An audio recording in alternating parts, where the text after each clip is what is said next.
Mesdames, Messieurs, merci de rester toujours fidèles à Télé 50. Bienvenue à ce grand plateau spécial consacré à l'ERC, Église de Réveil du Congo, cette structure qui défraie la chronique actuellement, qui est au cœur même de l'actualité. Nous allons en parler. C'est quoi ERC? C'est parti d'où?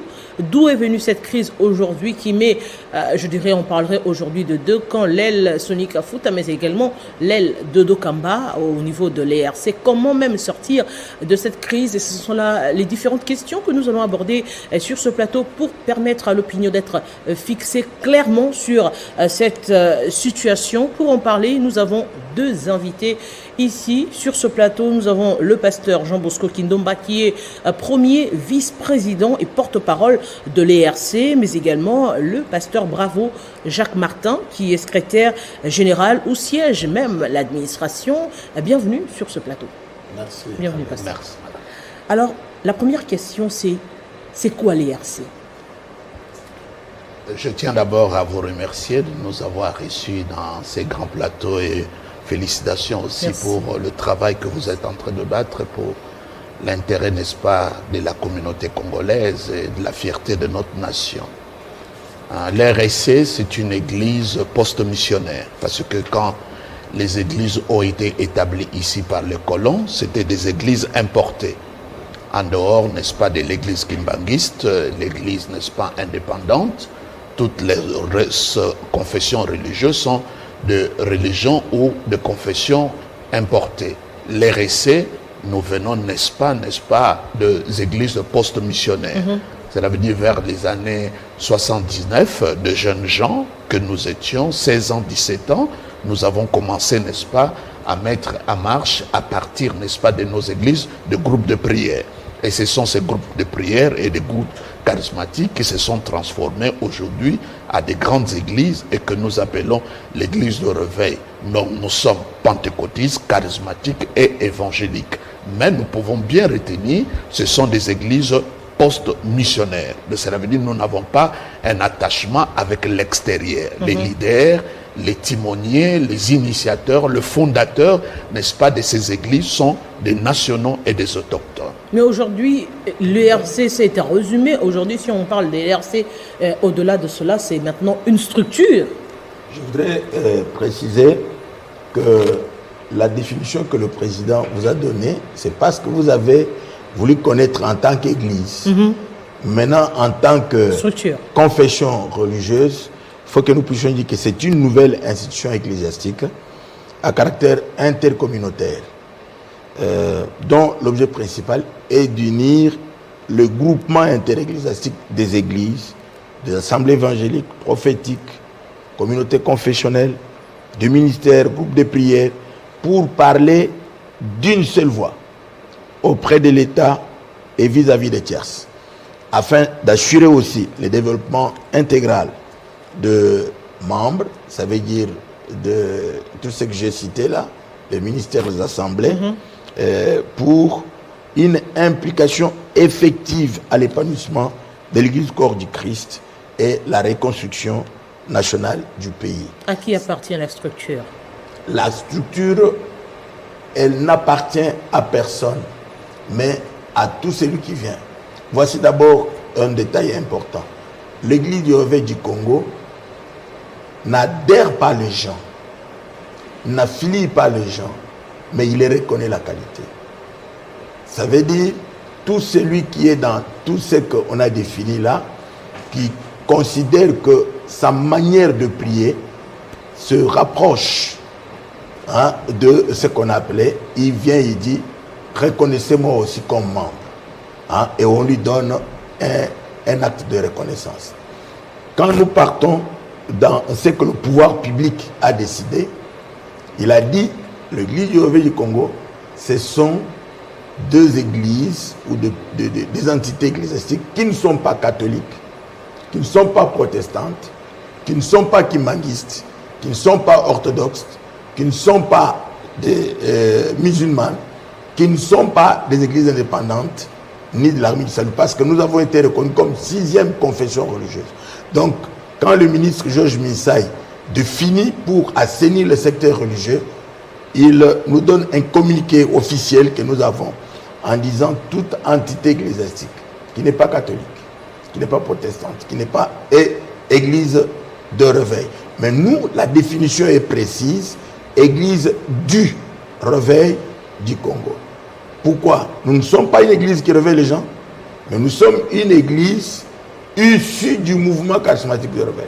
Donc c'est le Saint-Esprit qui a poussé chaque personne à faire ce que nous appelons les entités ecclésiastiques de l'église du réveil. Mais alors, si une église naît, elle grandit et qu'elle veut être membre de l'ERC, et qu'elle vient, comme vous l'avez dit, demander, solliciter à ce que cette église puisse être reconnue comme membre de l'ERC. Les critériums, c'est quoi? Parce qu'il y a tellement d'églises de réveil ici. Non, ce n'est pas adhésion. C'est là aussi que j'aimerais bien préciser. Nous avons, comme j'ai répondu à votre première question, nous avons le mouvement de réveil. Mais la structure comme confession religieuse, c'est ce que nous appelons l'église de réveil. Et si une église, parce que ce sont les églises qui sont des membres, n'est-ce pas, de l'RSC, si une église veut s'adhérer, c'est vrai que nous avons la même doctrine. Il y a quelques relatifs qui fait que de tel côté, on n'accepte pas la femme, par exemple, de prêcher, de tel autre, la femme prêche ou la femme doit porter le mouchoir. Ce ne sont pas des absolus, ce ne sont pas des choses liées à la foi et au salut, mais simplement, n'est-ce pas, à la solidarité d'une église, d'une autre. Donc, on ne fait pas attention par rapport à cela. Donc, elle s'adhère librement, n'est-ce pas, et après, l'église commence à participer dans la bonne marche, n'est-ce pas, de l'institution, de la confession religieuse que nous appelons Église du Réveil du Congo. Alors, aujourd'hui, on reconnaît l'Église du Réveil du Congo, ERC, à part entière comme l'Église catholique, comme l'Église musulmane, comme protestante et autres. Et si on doit aujourd'hui parler de cette société civile, par exemple, on reconnaît qu'il faudrait y avoir des représentants et au niveau de l'ERC, c'est le président de l'ERC qui représente la structure au niveau, par exemple, de la société civile. Effectivement. Et là, je le mets même sur les crédits, n'est-ce pas, du président honoraire qui a décidé à l'époque, parce qu'avant, nous étions une église marginalisée. Je vais même vous donner l'histoire, comment cela s'est passé. Donc, le président Kabila devient président. 2 ans après, on devait se retrouver au Palais de la Nation pour la présentation de vœux. Chose curieuse, chaque fois qu'on appelait une entité de se présenter devant le président pour présenter le vœu, quand est arrivé le temps, n'est-ce pas, de l'église de réveil, tout le monde nous huait, sans raison, je ne sais pas la raison, et après, n'est-ce pas, le protocole d'État nous a fait appel pour dire que le président avait besoin de nous rencontrer. Donc, on est allé en aparté avec lui, il nous a posé la question, mais pourquoi vous êtes l'objet, n'est-ce pas, de ces railleries, les gens vocifèrent, huent sur vous? Nous avons commencé à expliquer, c'est moi qui ai pris la parole, pour dire que l'église de réveil, c'est une église qui est marginalisée, c'est une église qui n'est pas considérée. Nous n'avons même pas de gens qui nous représentent lorsqu'ils doivent, n'est-ce pas, parler de l'église ou même des sujets importants concernant la nation. À l'époque, c'est M. Bouchab qui était le directeur du cabinet. Il va lui donner l'ordre, il dit, fais de cette église comme des autres églises. Donc je le mets même à son crédit par rapport à nous, parce que l'histoire, on ne peut pas tricher, ni à cause d'une raison ou d'une autre, que nous puissions étrangler la vérité et l'histoire. Donc c'est de là qu'est parti. Et nous sommes passés, on a fait les premiers choix, les premières élections, c'était Bishop Albert Kankenza qui présidait et qui a présidé durant 20 ans, qui nous représentait partout où le besoin pouvait, n'est-ce pas, s'imposer par rapport à l'église de réveil. Alors, le choix se fait comment pour devenir président de l'ERC? Parce que vous avez parlé du pasteur Albert Kankenza qui vous a dirigé pendant 20 ans, et actuellement, c'est Sonny Kafuta qui est à la tête de l'ERC. Ça se passe comment? Est-ce que ce sont les pasteurs, membres, qui postulent, ou c'est par désignation? Je voudrais préciser, tel que le vice-président l'a dit, la première élection n'était pas l'élection de l'église du réveil. C'était l'élection de la LEMIRC, la Ligue des églises et ministères du réveil du Congo. Ils avaient, en ce moment-là, il y avait 2 personnes qu'on appelait les initiateurs, ils étaient au nombre de 10. vous retrouverez Léopold Mutombo Kalombo, Tripogé Mukedi, Jean Bosco Kinoma, Mapassa, Soni Kafuta. Ils étaient un nombre de 10. Les autres, ils m'excuseront si je cite, si j'ai oublié leur nom. Comment est-ce que nous sommes arrivés d'abord à la Lémirk? Il faut bien préciser les choses. Quand Mouzé Kabila est en train de venir, il a vu que le pouvoir de Mobutu avait été fragilisé par les églises. Parce que les églises qui avaient donné l'ordre pour dire il faut désobéir au pouvoir du dictateur. Mais maintenant, pendant qu'il vient, il dit non, je ne veux pas des mouvements épars. C'est ainsi que quand il arrive dans une province, tout celui qui n'était pas les églises que j'ai citées ici ne pouvait pas continuer de fonctionner. Il dit, vous devez vous aligner, soit chez les catholiques, soit chez les protestants, soit ailleurs. C'est comme ça qu'il passait partout. Dans le vent que nous avons appris pendant qu'il était en train de venir, il y a eu une réunion qui s'est organisée autour de l'arrivée de Béni. Maintenant, au cours de cette réunion, Léopold Mutombo Kalombo donnera l'information. C'est ainsi que les gens ont dit non, il faut qu'on puisse se liguer pour résister au pouvoir de l'AFDEL qui est en train de venir. Et c'est ainsi qu'il y a eu la Lémirk. C'est cette Lémirk-là qu'il y a eu les élections où Albert Kankenza a été élu. Il y avait 3 candidats, lui-même, Ejiba et Tripogé. Il y a un certain Chibumbu qui était avec Tripogé, mais qui l'a quitté la veille des élections pour venir rejoindre Albert. Le Tripogé commettra une erreur, parce qu'il va dire aux gens, tel qu'ils disent aujourd'hui, on va vous donner l'argent, on va faire ça. Il leur a promis moi et ma fille, les gens ont dit non, nous venons pour travailler ensemble pour notre foi, mais ce n'est pas pour qu'on nous donne l'argent. Et Jiba a promis des histoires. Bishop Kankenza n'avait rien promis, il a dit seulement soyons unis pour aller de l'avant. Les gens lui ont donné le vote. C'est ainsi qu'il est devenu le président de la Lémirk. Une année, parce qu'il donnait une année, les gens ont tellement besoin du pouvoir. Là-bas, il fallait passer vite. L'Assemblée a eu lieu, nous avions demandé qu'on ajoute 2 ans. Et c'était une première crise que Général Soni Kafuta a dû régler pour que nous puissions nous retrouver ensemble. Et pendant 7 ans que nous sommes en train d'avancer, nous sommes allés pour installer maintenant le président lors de ce prolongement de mandat. C'était au Pullman Hotel. Et quand nous arrivons au Pullman, le secrétaire général en ce temps-là a assisté aux réunions et nous sommes allés pour lui remettre les déclarations, le procès-verbaux et tout. Il nous dira, à moi et à Kabongdi Nyanzan, pendant que vous étiez en train de parler, vous avez plus parlé de l'église du réveil du Congo au lieu de parler de l'Émirk. Je vous conseille une chose, amenez-moi le texte de l'église du réveil pour que vous puissiez être reconnu comme église du réveil. Nous sommes revenus, on a contacté ce qu'on appelle le fondateur et tout le monde, le texte ont été faits et on a déposé le texte. Pour déposer le texte, le bishop Albert n'est pas présent. Il est à Sun City. Et il avait refusé l'église du réveil. Il avait dit qu'il allait avoir des problèmes avec les gens de la Lémirk. Et c'est Chibumbu qui est avec lui, qui crée des désordres là-bas, qui avait le texte, et le texte n'a pas été traité. La réunion s'est passée chez Dominique Ngoï. Quand nous sommes sortis, on s'est dit, comme eux ils refusent, avançons. Nous sommes allés voir Kijamina. Kijamina a donné de l'argent pour que nous puissions payer les frais afin d'obtenir les premières autorisations. C'est ainsi qu'on a eu les premières autorisations.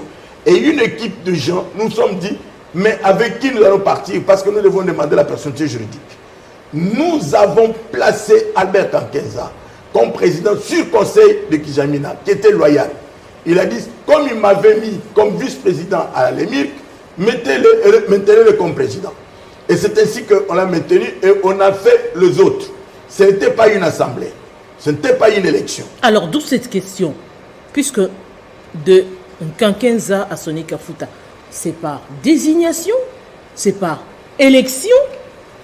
On choisit le président. Je voudrais, avant que le vice-président prenne la parole, je voudrais vous préciser, parce que c'est une question qui défraie la chronique, il faut bien préciser. L'archevêque général Kankenza n'a jamais été élu. Il a toujours bénéficié du vote de confiance, d'un suffrage de confiance, que les fondateurs se réunissent tel que nos textes le disent, dans l'article 13 du règlement de l'intérieur, on parle entre nous. On lui montre tout ce qu'il y avait comme erreur, on dit, nous continuons. Parce que dès le départ, le texte ici prévoyait 15 ans.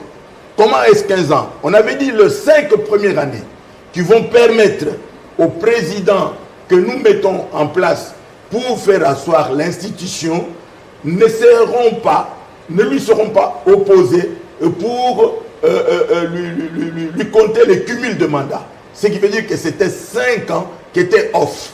Et nous avons travaillé de cette manière-là jusqu'en 2008.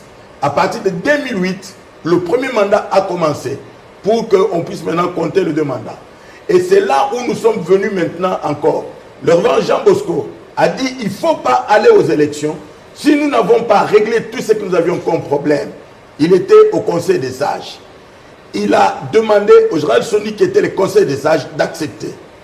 Ils n'ont pas écouté, mais nous sommes allés avec 2 candidats, 2 consensus. Un candidat pour le Conseil des sages et un candidat pour l'exécutif. C'est la dernière réunion à laquelle Dodo Kamba a assisté, parce que de la manière qu'il a vu, comment est-ce que nous avions présenté les élections, il a dit, mais ici, là, personne ne peut présenter les candidatures. Et il était parti. Je sais très bien que c'est la dernière réunion à laquelle il avait assisté. C'était chez Général Sony Kafuta. Et on a fait cet exercice de suffrage de confiance. Et on est parti. Il n'y a jamais eu une élection compétition. Il n'y a jamais eu le dépôt des candidatures. Je le mets à défi. Je demande qu'on me montre le lettre de demande de candidature ou qu'on me montre comment et avec qui est-ce qu'il a été opposé. Là, nous sommes déjà entrés dans l'actualité. L'actualité qui me permet justement de vous poser cette question. D'où est partie cette crise qu'il y a aujourd'hui au sein de l'ERC, la genèse même de cette crise? En dehors de cette crise que nous vivons aujourd'hui, dénote simplement des symptômes de maladies qu'on n'a pas soignées sous le leadership de Bishop Albert Kankenza. Je crois que tout part de là. Si il avait bien, n'est-ce pas, dirigé l'institution dans tous les aspects théologiques, évangéliques, l'encadrement de pasteurs, administratifs, je crois qu'on n'allait pas se retrouver dans ce genre de crise. Ça, c'est d'un. De 2, je crois aussi que l'Église en elle-même comme cela, il n'y a pas de crise, mais c'est lorsque la politique se mêle. Lorsque la politique se mêle, c'est comme ça qu'on a ce genre de crise. Et troisièmement, je dirais aussi que Bishop Albert Kankenza n'a pas voulu respecter d'aller en retraite, n'est-ce pas? Après 20 ans, je crois qu'il devait être le sage auprès duquel tout le monde, on pouvait y aller pour trouver de la sagesse. Mais il n'a pas accepté, n'est-ce pas, de remettre les tabliers, n'est-ce pas? Kankenza a surgi lorsqu'il y a, disons-le, lorsque l'actualité politique est revenue sur le choix d'un nouveau candidat au niveau de la CENI. C'est là qu'intervient justement la société civile, entre autres l'église de réveil du Congo, parce qu'il y en avait tellement, il y avait l'église catholique et consorts. C'est là où il y a eu justement, on a longtemps critiqué les politiques, mais on s'est rendu compte que le choix a été biaisé au niveau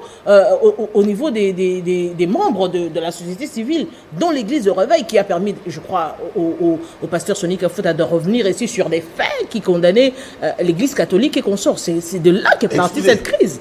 Excusez, je vais préciser, parce que cette question-là, c'est une question qui n'est pas élucidée. Notez très bien que le bishop Kankenza n'a aucune leçon à donner aux gens dans cette matière-là. Je vous l'ai dit avec précision, notez très bien.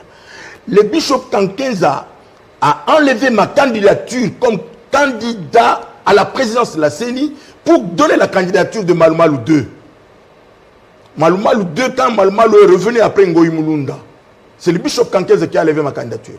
Et si les choses sont restées calmes, parce que je suis chrétien, parce qu'il m'a donné des conseils, on a dit qu'on laisse partir, et ensuite, parce que j'aimais bien Malumalu. L'Église catholique a connu une crise à son sein, par l'arrivée, la deuxième arrivée de Malumalu. C'est Kankeza qui est à la base. Pour que Nanga entre, j'étais candidat. Ma candidature était encore donnée. Kankeza ne participait plus aux réunions. Il est venu demander au défunt Thabo Moupepe d'enlever ma candidature pour placer la candidature de Nanga. Parce que jusque-là, Nanga n'était pas un responsable et qui pouvait donner la candidature. C'était un fidèle dans une des assemblées. Mais moi, dans l'entretemps, j'avais parlé avec Kankeza pour qu'on s'entende très bien qu'il ne va plus jouer à ce jeu-là. Et en ce moment, tous les autres hommes d'église, ils ont refusé. Ils ont dit, tu l'as fait la première fois et cette fois, on n'accepte pas. Mukuna, Ejiba, Denilesi, Kizamina, Ngalasi, c'est-à-dire, on s'est affronté, même les Godempoy. Les gens passaient à la télévision, ils contestaient. Nous avons sollicité les concours du chef de la maison civile et du conseiller politique du chef de l'État sortant. Nous nous sommes retrouvés à plus de 3 réunions à l'OIA. Et c'était le révérend Jean Bosco ici présent, qui était défenseur d'Albert pour nous dire qu'on les laisse. Albert n'avait pas de force. Mais alors, dans le Kamalonda, qu'est-ce qui s'est passé? Non, mais les Kamalonda, parce qu'Albert s'est mêlé. Je vous l'ai dit, c'est à moi qu'il a contacté. Il m'a contacté parce qu'il cherchait que je lui donne le numéro de Fumunzanza et d'Nzinga. Parce qu'il voulait les appeler afin de les amener à un prétendu candidat du chef de l'État. Je lui ai dit, quel est le nom? Il n'a pas donné les noms. Et je lui ai dit, ne te mêle pas parce que tu n'es pas aux affaires. C'est des affirmations graves. Non, c'est pas grave, je suis adulte. Je suis plus âgé que lui. Je suis responsable. Je suis directeur général adjoint de l'éthique professionnelle dans ce pays, au ministère du Travail. Je ne suis pas en train de dire... je voudrais qu'il se taise. Pourquoi? Je demande qu'il se taise parce qu'il m'a appelé à moi, en me demandant le numéro de téléphone de Fumunzanza et de Nzinga pour qu'il les contacte. J'ai dit pourquoi. Il a raconté tout ce qu'il a raconté. Et je lui ai dit, cesse de créer des problèmes. Vous n'êtes pas aux affaires. Prenez contact avec les gens Sony qui est aux affaires. Il a dit, il l'appelait et il n'arrivait pas à l'avoir. J'ai dit non, moi j'ai appelé les deux. Et je les ai mis ensemble. Et c'est là où tout ce que Jean Sony a dit a commencé. Jean Sony n'a jamais menti dans tout ce qu'il a dit. S'il y a le mensonge, ça viendrait de Bishop Kankeza. Et voici comment les choses se passent. Excusez-moi, Arlette. Expliquez un peu. Le même jour, quand on donne le résultat de l'élection de Malonda, directement après, quand vous vous rappelez, vous pouvez demander à RTNC. Dès qu'on a Imam Mouss a terminé de lire, le Bishop Kankeza est passé directement avec un point de presse où il demandait aux confessions religieuses de chercher les consensus. Vous devez bien vous rappeler parce que tout le monde a oublié. Oui, qui lui avait demandé de faire ce point de presse? Et il demande à toutes les confessions religieuses avec quelle qualité? Mais c'est la question que je me pose. Le président, c'est l'ancien président. Oui. Qui n'est plus en fonction. Oui. C'est en quelle qualité qu'il réunit tous les membres de l'Église, membres de ERC, dirigés par Sonika Fouda? Il n'a pas réuni tous les membres. Non, il n'a pas réuni tout le monde. Il n'a pas réuni tous les membres. Au nom de... En quelle qualité il invite les autres membres? Non, il les a invités parce qu'il leur a fait croire qu'il était en train de ressusciter la lémique. Il lui a parlé, il a parlé au révérend Jean Bosco, il m'a parlé à moi. Il a dit d'une manière claire, même ma passe était là. Je peux citer un autre témoin, et c'était l'archevêque Kalita.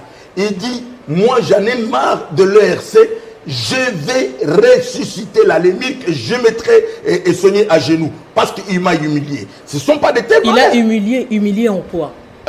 Mais je crois que cette attitude-là, parce que aujourd'hui, Bishop Albert Kankeza ne peut pas se rendre compte, n'est-ce pas, comment il a jeté la réputation de pasteur, la dignité de l'Église en pâture, parce qu'il croyait qu'en faisant toutes ces choses, que cela va passer comme cela et que nous allons... Et moi, j'ai très mal, par exemple, de parler comme ça, parce que aujourd'hui, j'entends beaucoup, ils disent que non, c'est le pasteur Jean Bosco qui est le parrain, n'est-ce pas, de la destitution de Sonika Fouda et beaucoup d'autres choses. La chronologie des choses est simple.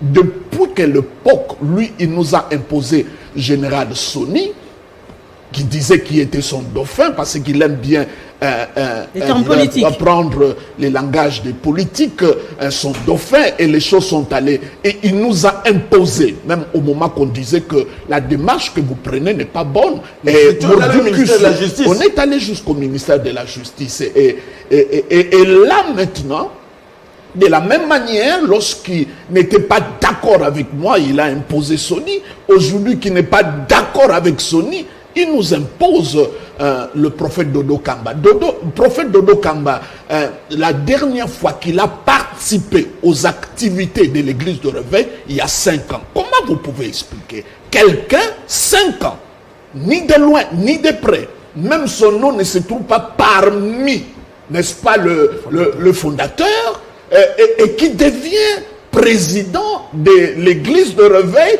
qui passe, n'est-ce pas, du prophète, même pas évêque, même pas un temps probatoire, directement évêque général. Et entre-temps, lorsqu'il propose à Dodo Kamba, il me l'a proposé moi aussi de diriger, il a proposé au pasteur Amos Mbayo, il a proposé, cela veut dire au gré des vagues, l'église devait naviguer selon ses émotions, ses sentiments, ses humeurs. Mais je dis, Bishop Albert, ça ne peut pas continuer comme ça. Sur le plan des textes qui régissent les RC, en quoi est-ce que l'élection de Dodo Kamba est illégale?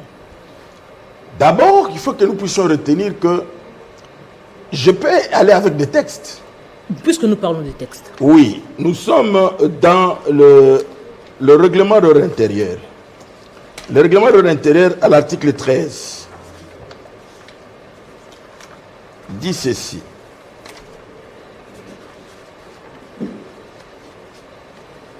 L'article 13 dit, on parle du Conseil ecclésiastique national chez nous, qu'ailleurs on appelle Assemblée générale. On dit que ce Conseil national-là réunit en son sein, outre les membres du bureau du secrétariat exécutif, c'est-à-dire du comité de direction, tous les membres effectifs. Chez nous, les membres effectifs de droit, ce sont les fondateurs. Parce que nous sommes des milliers. Si on tient compte de la loi 004 en membres effectifs, nous ne pouvons avoir aucune assemblée. Et c'est ainsi qu'il y a des dispositions réglementaires. Ainsi que le représentant des conseils provinciaux. Ça veut dire, maintenant nous avons 26 provinces, le 26 présidents provinciaux. Il est présidé par le président national, dont le premier mandat est tout ça tel que je vous ai expliqué. Et on précise, le président national doit nécessairement provenir parmi le fondateur et à défaut sera coopté par le père de ses fondateurs sur une liste dont les candidats seront proposés par leur groupement respectif, et ce en raison des candidats par groupement. Pourquoi est-ce que c'est irrégulier et illégal? D'abord, l'assemblée qui a élu Dodo Kamba, ce n'est pas une assemblée élective. Parce que le mandat de général Sony Kafuta était en cours. Il est en cours et le mandat continue. 2. Même si le général Sony Kafuta devait être sanctionné, ce n'est pas deux individus et qui se met à côté, c'est plutôt le fondateur et le conseil des sages qui l'entendent et qui constatent. Et si il arrive qu'il est condamné et qu'il doit démissionner parce qu'il n'y a pas de décision pour le président, on va lui demander de se retirer. Si on constate qu'il doit démissionner, c'est le vice-président qui continue pour achever le mandat. Alors c'est irrégulier et illégal parce qu'il n'y a pas question d'élection. De 2, l'Assemblée n'ayant pas été convoquée pour les élections, on ne peut pas élire quelqu'un. De 3, les personnes qui sont censées être éligibles, Dodo Kamba ne se trouve pas parmi eux. Je peux vous montrer le document qui doit être annulé pour que Dodo Kamba puisse être. C'est ce document-là. Ce document-là, ça s'appelle, si vous lisez... Oui, permettez comme ça, nous on va faire un gros plan sur ça. Oui. Et vous verrez que le premier nom, c'est le nom de Kakeza. Ça, c'est écrit la déclaration de fondateur portant un investiture et institution de pouvoir du président national. On n'est pas élu président évêque général. On est élu d'abord président national. Mais maintenant, nous allons vous accepter comme président évêque général après un exercice de 3 mois si vous n'avez pas été évêque, parce qu'il faut que votre communauté vous reconnaisse d'abord comme évêque. Ok. Et ici, quand nous arrivons à cette étape-là, le fondateur, ils sont là. Vous verrez le nom de Kankeza est le premier. Oui. Oui. En rouge. Il y a 20. Le 20 là, c'est-à-dire après avoir fait les analyses. Nous avons Albert Kankenza, Oui. Sonny Kafuta, Jean Bosco Kindomba, Oui. le révérend Bravo, Oui. Monseigneur Moïse Chimbumbu, Oui. l'archevêque docteur Kapitao Mbombe, Oui. Geneviève Kaïba, Oui. évêque Mosé, Oui. pasteur Mutombo, Oui. Monseigneur Corneille Changa, Oui. Kajama, Kajamar. voilà. Oui. Ndalou, Oui. Lubo, Bishop Mouela, Oui. et docteur Mario, apôtre Jean-Marie, apôtre Théo Mabilama, apôtre Alphonse Béa, apôtre Ilunga Mutombo, Bishop Laurent Louzi Macho, et puis évêque Félix Mpogno. Ah, vous pouvez ouvrir, il y a une première page, non, derrière là. Oui. Ouvrez cette page-là. Regarde cette page, elle dit quoi? Nous allons lire pour les téléspectateurs. Oui. Fraude électorale organisée à Africana Hotel pour destituer le président national de l'ERC. Oui. Non, en bas, continuez. Et juste ici, sur Oui. les 20 membres effectifs constituant la majorité d'investiture et d'institution du pouvoir du président de l'ERC, reconnaissant à l'évangéliste Sonny Kafuta Rockman la qualité de président évêque général et représentant légal la majorité de Bishop Kankenza, Mwana Mbo n'était que minoritaire, 7/20. Voilà. Alors, ce qui veut dire que tant que cet acte-là n'est pas annulé, parce que c'est l'investiture du pouvoir, l'institution du pouvoir, nous avons vu Sonny Kafuta qui a été élu président national. Et puis on nous raconte là-bas qu'on a élu un représentant légal. Non, le représentant légal n'est pas élu. C'est un outil du président national. Tout président national, il le représente légalement. Ce n'est pas quelqu'un qui doit être élu. Alors, pasteur Jean Bosco, on sent un œil averti qu'il y a l'œil politique là-dessus. On sent aujourd'hui, non en tant que journaliste, on peut se dire, nous sentons qu'il y a maintenant deux camps. Des camps politiques, des pasteurs pro-X, des pasteurs on lit les pasteurs pro-FCC, des pasteurs pro-cash. Je pense que ça ne doit pas être ainsi. Et moi, je le déplore si c'est ça le cas. Parce que l'Église ne doit pas avoir des tendances. On peut avoir des politiques qui viennent prier dans nos églises, mais on ne peut pas affirmer tout clairement que notre Église est de telle ou de telle autre tendance. Mais dans le cas d'espèce, pour ce qui nous concerne, je pense que beaucoup de nos pasteurs sont tombés dans le panneau de Bishop Albert Kankenza et de quelques conseillers, n'est-ce pas, du président actuel, qui ont fait croire que les positions qu'a pris, n'est-ce pas, le général Sonny Kafuta, que le président ne l'a pas approuvé. Et quand nous avons fait enquête et nous avons posé des questions, nous avons même mandaté, n'est-ce pas, l'un de nos vice-présidents Olangui, Paul-David Olangui, qui a eu langue avec le président ne reconnaît pas de loin ni de près, n'est-ce pas, concernant cette parodie d'élection qui s'est fait autour, n'est-ce pas, de Dodo Kamba. Mais nous avons compris qu'il y a quelques conseillers autour de lui, et c'est là que je dis, le président n'a pas besoin de commissionnaires, mais de bons conseillers, des gens qui sont avertis, et ils ont fait croire à cela que le président est contre. Entre-temps, de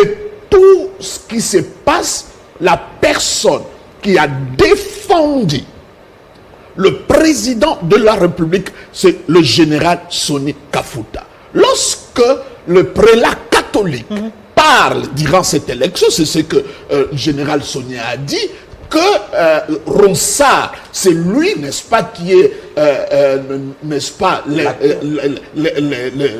la personne par laquelle l'actuel président, n'est-ce pas, a été élu dans la tricherie. Le général Soni Kafuta s'est levé et pour dire au prélat, je ne suis pas d'accord avec cette approche-là. Mais comment ça va tourner? La personne qui parle du président, la personne qui défend, et c'est lui maintenant qu'on va prétendre que le président est contre lui. C'est vrai que le général Soni a demandé pardon dans notre assemblée générale. Il dit, j'ai eu un écart de langage, c'était pas moi, c'était ma colère qui parlait parce qu'on a cassé mon église.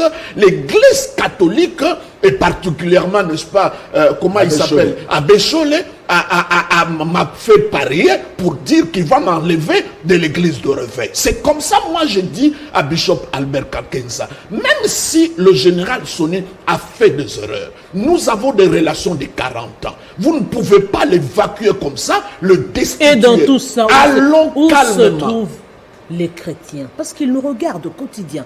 Ils regardent ce que vous faites. Ils regardent les réalités actuelles. Et on se dit certainement c'était des représentants qui devaient porter la voix de Dieu.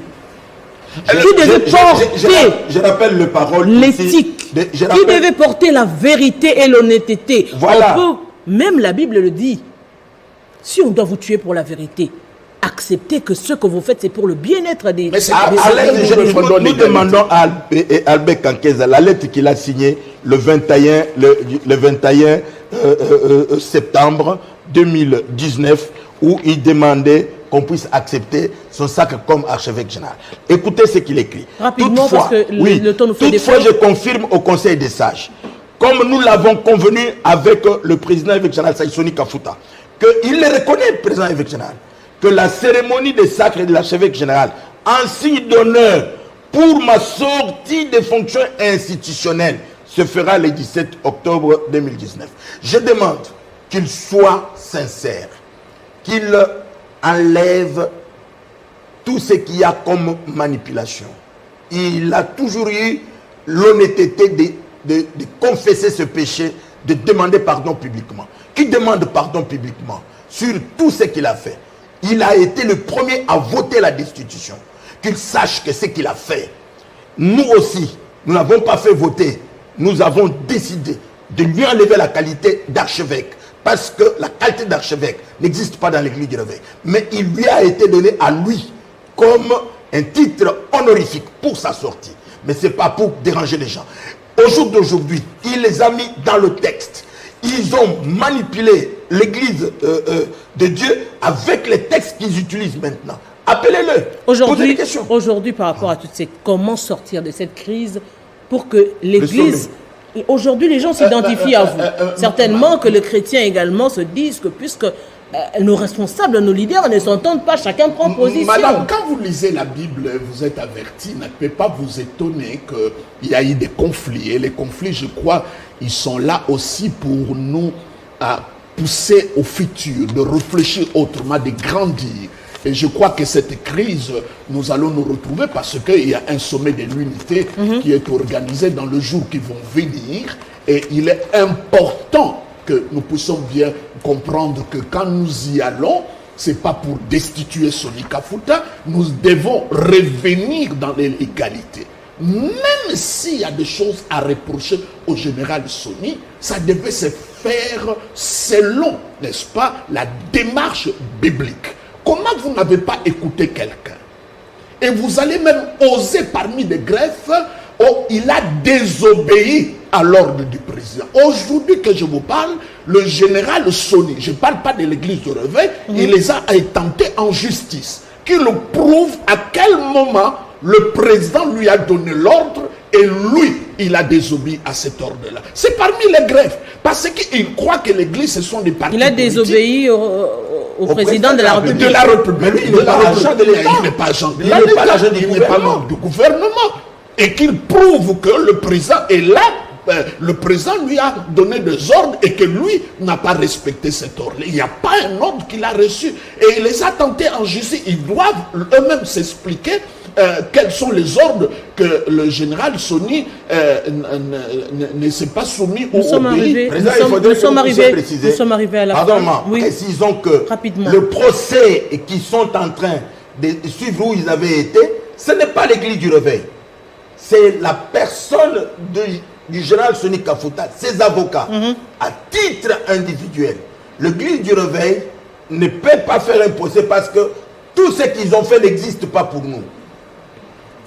Alors, un message aujourd'hui aux chrétiens qui nous suivent, aux personnes qui croient encore à la société civile qui doit être indépendante, cette société civile dont vous faites partie. Madame, si vous venez dimanche à nos églises, rien n'a perturbé la marche de l'église. Les Congolais sont assez intelligents pour savoir ce qui relève de l'ecclésiastique, de la parole de Dieu, de nos cultes, et ce qui relève de l'église de réveil comme confession religieuse, qui, à ce niveau-là, a aussi des réalités politiques. Parce que nous faisons partie de la société civile, quoique apolitique, mais on nous a donné aussi le cutus de choisir celui qui doit être, n'est-ce pas, le président de la CENI. Nous disons merci à l'État, au pouvoir par rapport à cela. Donc, ils savent bien faire la distinction. L'église, elle est ce qu'elle est. Les malades continuent à être guéris. L'évangile est prêché. Jésus-Christ est toujours au centre. Et qu'ils arrivent à ne pas faire l'amalgame. Et je crois, nous avons de la hauteur, nous avons la maturité nécessaire. Dans le jour qui vont venir, nous allons trouver le terrain d'entente, l'harmonie et la concorde. Nous espérons que cette entente sera trouvée pour le bien-être de la société, mais surtout en ce qui concerne le grand travail que vous devez abattre, que vous êtes censé abattre au niveau de la centrale électorale qui, depuis un certain temps, nous a permis d'avoir des élections ici au pays. Je dis grand merci au pasteur Jean Bosco Kindomba. Je rappelle que vous êtes premier vice-président de l'ERC, mais également porte-parole de cette structure. Et j'ai dit également grand merci au pasteur Bravo Jacques Martin, qui est secrétaire général. Nous espérons que les textes vont faire revenir au bon sens et que la crise sera passée, que vous allez revenir au bon sentiment. Grand merci. Je le crois, merci. Grand merci à vous, mes téléspectateurs. Nous osons croire que vous avez trouvé des réponses aux préoccupations. Certainement, vous avez compris comment fonctionne l'ERC. Nous tenterons d'avoir d'autres émissions pour justement vous permettre d'avoir beaucoup plus de réponses en ce qui vous préoccupe. Grand merci. On se retrouve très prochainement avec le même plaisir.